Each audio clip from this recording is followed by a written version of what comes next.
Hi everyone, Darren Hunter here with the Outsourced PM Podcast Show. Michael, haven't we got quite a library of knowledge now that's been banked up? I mean, I'm certainly getting a lot of good feedback. How about you?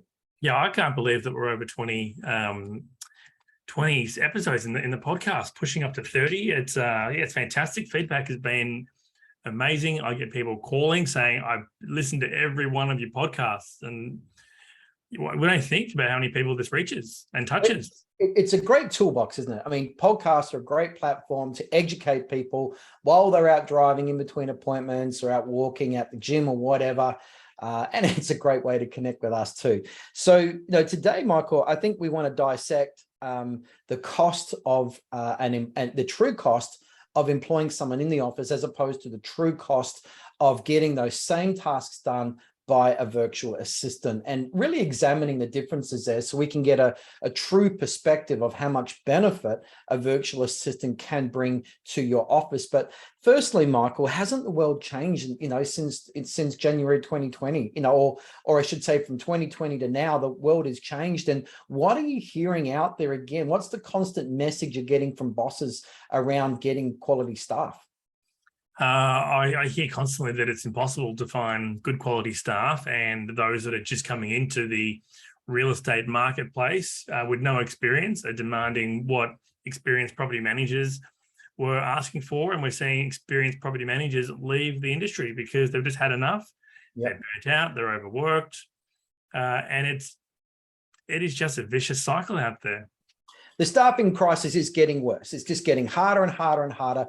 And I guess, Michael, up till now, bosses have had the luxury of the traditional model and mindset that we employ property manager assistants, we employ property managers. Of course, they all need licensing, all that sort of thing. They are boots on the ground in the office.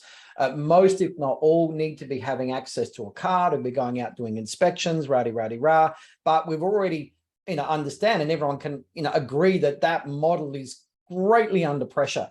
So what we want to do today, with a motive, simply to show you that, the world has changed. Staffing crisis is just getting worse.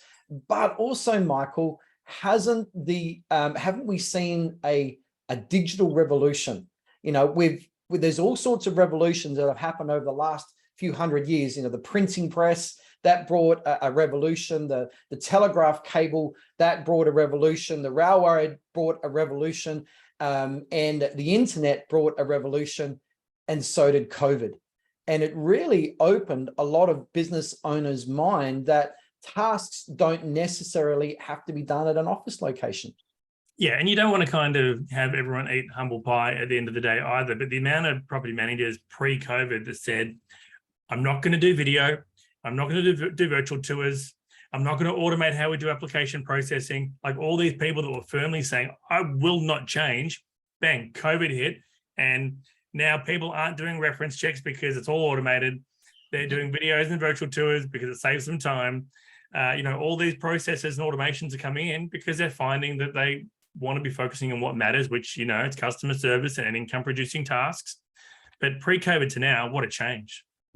And tasks can be done from anywhere in the world now. So bosses, your employment footprint in your office can be so much less now with the digital technology that we have today. And so we just want to show you, the actual cost of employing and keeping that traditional model, as opposed to looking at a model of having boots on the ground, much less, of course, and having it backed up by a virtual assistant or a team of virtual assistants that can do the same tasks from anywhere in the world. So, Michael, let's just start with the cost of a traditional employee, which is a property manager, a person that's going to be managing the properties and doing all the inspections and doing all the application processing and loading, all the marketing and dealing with owners and tenants and so forth. Let's just go to, look at what is the actual base cost, the salary these days of a property manager. Yeah, I think if you were to go through the recruitment websites like Indeed, Talent, Seek, and you look at what everyone's offering, I would say at a very minimum, the average across the country would be about $75,000 per annum. But I think for the purpose of this, let's just go with an easy $70,000 as an average salary, because we have seen inexperienced people even ask for more in different marketplaces. Now, I know that there are some people that pay less, or they're juniors and so on, but we're taking the industry average for this one. Yeah, and we're seeing in Perth, 90 grand and all of that sort of thing. And people, as this staffing crisis gets worse, that number is going to get higher and higher, as quality experienced property managers are really going to become very, very hard to get, if not impossible. So it really does force us to change this traditional model and relook at it, and see if there's a different way that we can do this. So, okay, so Michael, we've got an average of 75,000, and I'm going to keep a tally here as we go. So that's the actual base. Now, there are two types of expenses that we're going to have to add on top of that. It's not just 75,000. So there's also the add-ons to that cost, but also the operational expenses. But before we get into the add-ons and the operational, Michael, what if the boss wants to hire a recruitment agency to go and find that position? What's that cost?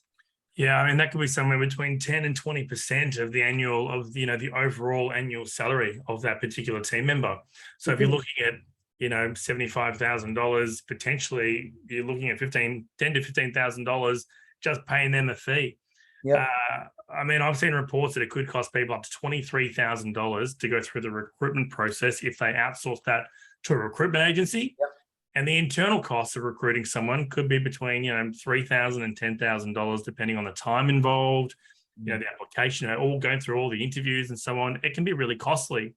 One of the things, though, Darren, we speak to a lot of agencies across the world, and, when they're looking at either going down the outsourcing route or looking to hire someone physical, most of the feedback is they're looking to hire someone physical because they like to feel and touch, like their computers, and they like to see someone sitting at a desk in their office. But that's an expensive thought process, right? Like, we'll go through this and we'll show real cost. What I gather when I speak to so many business owners, they don't understand the true cost of employing someone physical, right? That they don't. And we agree they have to do it. But again, the world has changed, the pressure is on, and we've got to relook at our model. Do all the tasks have to be done by someone in the office, boots on the ground? Obviously, we're saying, no, you don't. And we're just showing you that cost there to give you an alternate perspective. Now, so moving on, Michael, so we've got a base of 75,000 as an average. Yes, there are some places that charge less than that. Or can get away with less than that, and there are places that are charging more than that. But let's just use a middle of the road of 75 for a salary. But then we've got, you said if they use a recruiter, it could be 10, maybe 15,000, maybe less than 10 on recruitment agency costs. Hopefully they get you a quality employee, not a bad one. And okay, so put that aside, what are the add-on costs to that position? So we're not talking operational costs. What are the add-on costs that we've now got to factor in for that position?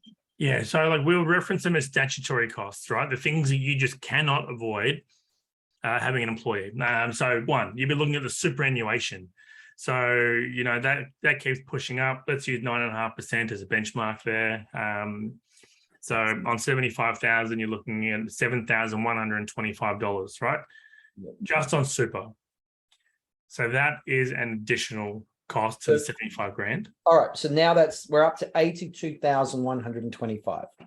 Okay. Yep. Big difference, isn't it? Yep. Then you got workers' comp. Yep. Like, unless you're the sole employer, you can't avoid that. Yeah. It's about $1,200 a year. That's $990 on 75. So it's about 1.3% roughly. So call it $1,000. Okay, so we're up to 83,192. Okay, cool. Then you've got go for it. You got bonuses as well, right?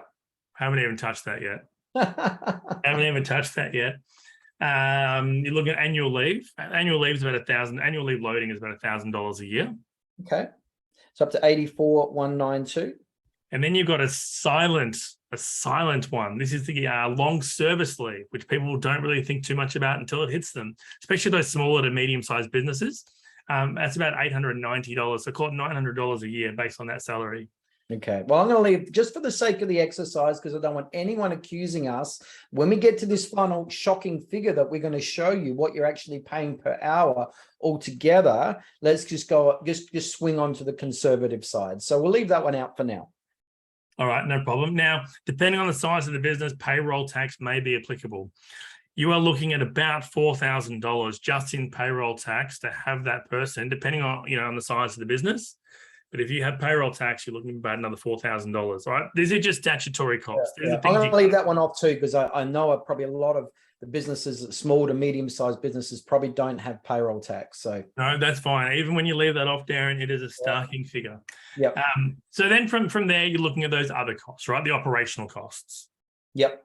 So we're already up to 84,192, but wait, there's more. So there's the actual cost to have them in the building and have them operating the position. So let's just, because the employee is not going to pay for that. Let's go through those, Michael. Yeah. Now I think we have to kind of err on the side of caution here and not go too crazy with figures, but we want to go through what some practical averages would be. So the first thing that you should factor in is training. Each team member needs training throughout the year. Obviously, if you're not training your team members and they stay the same, they're not growing, not a good investment to the business. So you're looking at about $1,500 a year just on training. We know companies that spend a lot more on each team member in training, but let's just say $1,500 average per year on training. What if a boss has got, here's your desk, here's your phone, good luck, you're on your own? What if they use that as their training model? People are going directly into sales. I see that, but we're kind of talking about property management, right, Darren? Like this isn't some joke. Because you're trying to avoid burnout. So let's just say there's $1,500 in training, but you also pointed out, what if they are going to, it is First National, professionals, or Ray White state-based conference? What about the costs to send them along to that event? Yeah, that's not cheap, right? So I guess for like things like travel, you'd say as an average agency per person would be allocating about $1,300 a year on travel, a couple of nights accommodation and a return airfare across the country. Again, depending on how many conferences you go to, but you're right, those big events, they cost money. So not just the getting them there and back, but staging it. We know, from running events, that's several hundreds of dollars per person. Yeah. So how much should I add for that? 500? Travel is about 1,300. Training 1,500. Yeah. Okay. So already for the additional operational costs, we're looking at 2,800. So what's next?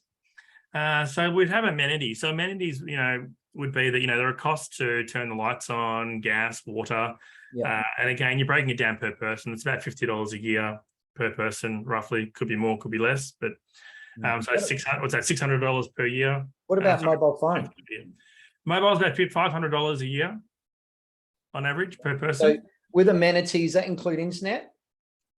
Internet, share of internet. And mobile phone. So let's say that's another 1,100. So already now we're at $3,900, so nearly at $4,000 there. So the next thing is uniform allowances. Some companies, have you wear like a blazer or a shirt or a tie or something that you need to clean throughout the year. But you're looking about $500 per annum on uniform. All right. So we'll add that in. So that's now we're up to $4,400. Okay. And then you've got, you're looking at rent. So even if you own the building, most places pay rent to the ownership entity. You're looking about $450 a year as a base, just for the person sitting on a chair, right? Just sitting on a chair. Okay, so we're nearly at 5,000. That's 4,850. Now, computer and spec equipment throughout the year. This isn't talking about an iPhone or a Samsung Galaxy or anything. This is, computer essentials. You're about $800 a year. Now, that's assuming that they're using a computer that's already provided. If you're going out and spending new money to buy another computer for that team member, then, you're looking between $1,000 to $2,000. But let's just kind of talk about upgrades and system. But it's not just a computer on the desk, whether it's a laptop or a desktop. iPad as well, because they're out doing inspections, right? Well, yeah. I mean, I haven't even factored that into this, getting the iPad, which most people have now, and that's you're upgrading that every 2 years. So what would you apportion So to that? I would be $500 putting down $500 for the hang on, it could probably be a basic iPad. A brand new one is $500 or $600 basic, not the good ones, the basic one. And the bosses are probably going to go for basic. So $500 for that. If it's $500 allowance, because we've done this ourselves at IGT, so it's a $500 equipment cost a year to get reasonable equipment replaced on a reasonable number of occasions. I know a lot of bosses just make sure their property managers are running dinosaurs, which makes the job a lot harder. So let's say there is, $250 for an iPad a year. And then because they're going to use it, and then $500. So let's say $750 for computer. Yeah.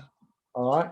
That's cool. So right now, 4,850 plus 750, we're now up to 5,600. What else, Michael? Then you got subscriptions to kind of go on the iPad and go on the computer, and you've got your real estate software, you've got your email software, your online storage, or even your in-office mega storage and data room. You got your Zoom, you got those subscriptions. It all adds up, doesn't it? Because everything's gone cloud-based. So therefore, they've gone to the software as a service model where you pay a monthly fee. Zoom's doing it, whether it's you're with Property Tree, Property Me, Console Cloud, all of those have those monthly costs. What would be a fair estimate to add all those up, Michael? Yeah, it's about $1,200 a year. $1,200 a year. And that would include your Microsoft 365 or whatever platforms you're using as well. So about $1,200 a year. Okay, so right now we're up to $6,800. Now, I see all the time on ads on Facebook, on Seek, and everything saying we have a great company to work for. We give you the phone, we give you training. What they also mentioned, Darren, is we give you a car or a car allowance. Mm-hmm. And the average, this is average. I'd probably say it's on the lower side because I see people getting paid a lot more. But you'd allocate about $5,000 for someone that has to be on the road. That's just like, on the car. If you're paying repayments on $500 a month on a car repayment, and then you got fuel costs. Fuel's huge. So, you're probably looking about $6,500 for vehicle costs. So let's just add $6,500 to that. Now we're already up to $13,300 just for operational. Yeah, it's yeah. All right. Any more to add on there, Michael? That'd be a good offer, a good base to start. Okay. Where you start to add on that is when you're upgrading or getting furniture. All right, when you're starting to add other equipment on there. So we had, Darren, what's the gadget called that measures the rooms? Not the tape measure, but the automated one. You put on the wall and it kind of says it's 3 meters to that wall. So that's a geeky stuff that you buy. Yeah, So I'll leave that out because that's the geeky stuff. All right. So this is where we've got to. So with a base of salary plus all the salary add-ons for the position, that was $84,192, plus operational expenses, the cost to have boots on the ground in the office is $13,300. All up, that comes to $97,492. So why don't we just say $97,500. So let's just now calculate what that hourly rate is. Now, how many hours of normal work? We know property managers work above the normal and they do a lot of unpaid hours, unfortunately, but let's just go with the normal. That's per year. What is some of the math that we can do to get that to an hourly rate, Michael? 37.5 hours a week, 260 working days a year, so 7.5 hours a day. So 7.5 hours a day. How many days was that? 260. 260. So that's not including weekends, right? But it is including public holidays. Is that correct? So 260 days a year times by 7.5 comes to 1,950 working paid hours in a year. Of course, we can argue that, property managers do a lot more than that and don't get paid, but let's go with 1,950. So here is the magic number. Let's just go with Now, 1950, that's the hours. So we've got 97,500 divided by 1950 working hours in a year. Guess what the number is, Michael? Exactly $50. Oh, you're kidding. 50.00. So it's a round number. We're going to work with round numbers anyway. $50 an hour. So, okay, here is a challenge, everybody. Now that you can see that your boots on the ground and in the staffing crisis, using a traditional mindset, $50 an hour. Let's now break this down, because everyone, what a virtual assistant can do and what you think they can actually do, there's a huge difference. So what we want to do is get you to adjust your mindset around what virtual assistants can actually do. And if you're able to get a virtual assistant to do a task at a third of the cost of what it's costing you for boots on the ground, then you'd be dumb not to do it, right? You just got to be able to think and be willing to think differently. So, Michael, you managed 650 properties in Melbourne with 1.5 staff on the ground, all right? The boots on the ground that were costing you probably $50 an hour. But yet you had, I think you had 3 virtual assistants doing the other work. Let's just go through, and everyone, we're about to just fire off some typical things that virtual assistants should be doing and not your expensive staff doing them.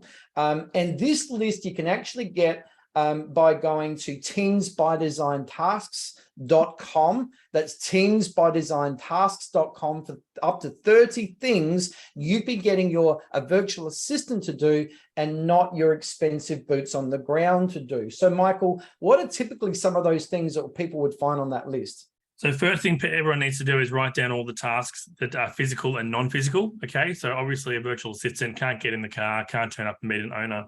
So once you work out what are the non-physical tasks, then you need to break down from that, what are the customer service income producing tasks? So speaking with your owners, building new business, relationship based there. What I did was, of those non-physical tasks, I broke them into another list of what is tenant and tradesperson and what is owner. And I focused on what is tenant related tasks and tradie tasks. So handling all the inquiries about tenants and, inquiring about properties. Maintenance was basically 80% done by the VA. And then there was that escalation of, 2 in every 10 you'd have to have some involvement with. Arrears, leases, lease renewals, the onboarding of the tenant, entering in all the tenancy details, invoices, social media, the video editing, running my YouTube, just handling all the tradesperson inquiries. And that could be a tradie trying to get access to a property, could be chasing the tradesperson up for the invoice, calling the tenant after the job's been done to make sure that they're happy with everything and do they need anything else. And then, putting that into a report and letting the property manager know. Our property manager just had to love the owner. Update the owner, love them, meet them for coffee, and just be proactive rather than reactive. And they had time to do that. Yep. So, make that task list, work out what's physical, non-physical, work out what's income producing and customer service, and see what's left. So I think for bosses out there, you might be thinking, but, I've got 3 property managers. I'm not going to sack any of them. And no, we don't want you to. But what if one does resign? It's very likely going to happen probably within the next 6 to 8 months. One of those people is probably going to leave. And it's at that point that you need to really get in contact with Michael and just work through what can you do to restructure. So you're not then going to go and spend another $97,000 over the next 12 months. You could be spending a third of that.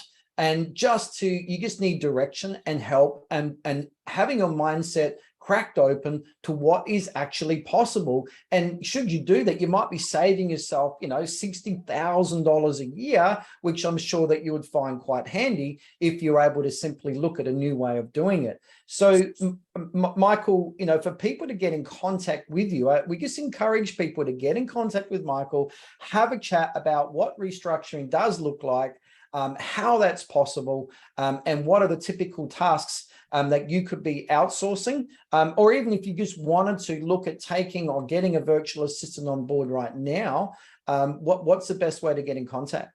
Yeah, so just go to teamsbydesign.com, contact us, and then just make an inquiry there, and we'll book a time in to have a catch up. See what you need in your business, and if we can help, we'll point you in the right direction. Yep. So don't forget, up to 80% of those tasks can be done by a virtual assistant. You don't have to be paying that $50 an hour. Now, Michael, just with the cost, people think, oh, what is the actual cost of a virtual assistant? You said you were looking at Upwork. What is the average costs on there? Yeah, I mean, look, it varies across the globe, right? But if you're looking at Upwork, which is a reputable freelancing website, and they deal in US dollars, they say average of $13 an hour for a virtual assistant. Again, take that with a grain of salt, because with Teams by Design, we're quite bespoke. We'll actually work out exactly what you need, find the right type of person. It's like we say, Darren, you're not going to find a unicorn that can do your creative, your admin, and your invoices, finances.